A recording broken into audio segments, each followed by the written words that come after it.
রাধে রাধে বন্ধুরা। তো আজ একটু সাজুগুজু করেছিলাম, যেহেতু আমরা ঠিক করেছিলাম যে আজ একটু ভিডিও বানাবো। যেহেতু আজকে সকাল থেকে ওয়েদারটা ভীষণ সুন্দর ছিল, খুব সুন্দর হাওয়া দিচ্ছিল, রোদও ছিল।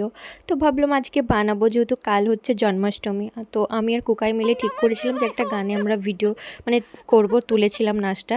তো এই যে এইভাবে আমরা মই দিয়ে ওপরে উঠেছিলাম, যেহেতু তিনতলাতে যাবার আমাদের মানে সিঁড়ি ছিল না। তো ব্যাপারটা হচ্ছে, তোমরা দেখে বুঝতে পারছো কি না আমি জানি না, মানে যখন আমরা ছাদে উঠলাম তখন এত পরিমাণে বৃষ্টি শুরু হলো। বৃষ্টির পর এত চারিদিক অন্ধকার হয়ে গিয়েছিল যে কি বলবো, আমরা পুরো এই যে ভিডিওগুলো বানিয়েছি সমস্ত ভিজে ভিজে। আর মানে তাড়াতাড়ি যে নিচে নামবো সেটারও উপায় নেই, কারণ সেটা তোমরা দেখতেই পেলে আমরা মই দিয়ে উপরে উঠেছি। ওটা দিয়ে তাড়াতাড়ি নামতে গেলে আমাদের কী যে অ্যাক্সিডেন্ট হতো, মানে খুব কষ্ট করে আমরা নেমেছি। মানে কোথাও না কোথাও মনে হচ্ছিলো আজকে আমাদের সাজাটাই বেকার গেল, মানে মানে কি বলবো। আর আমরা যে রেডি হয়েছি অন্ধকারে, বিকজ মানে যখন আমরা রেডি হব তখনই কারেন্ট চলে গেল। যখন ছাদে উঠলাম পুরো মেঘ করে বৃষ্টি নেমে এলো।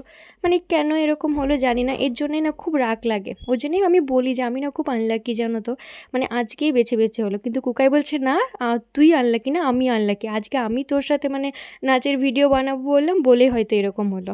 জানি না ব্যাপারটা কি, কিন্তু যা হয়েছে হয়েছে। মেঘ খারাপ থাকুক, বৃষ্টি আসুক, ঝড় আসুক, তুফান আসুক, ভিডিও বানিয়েছি।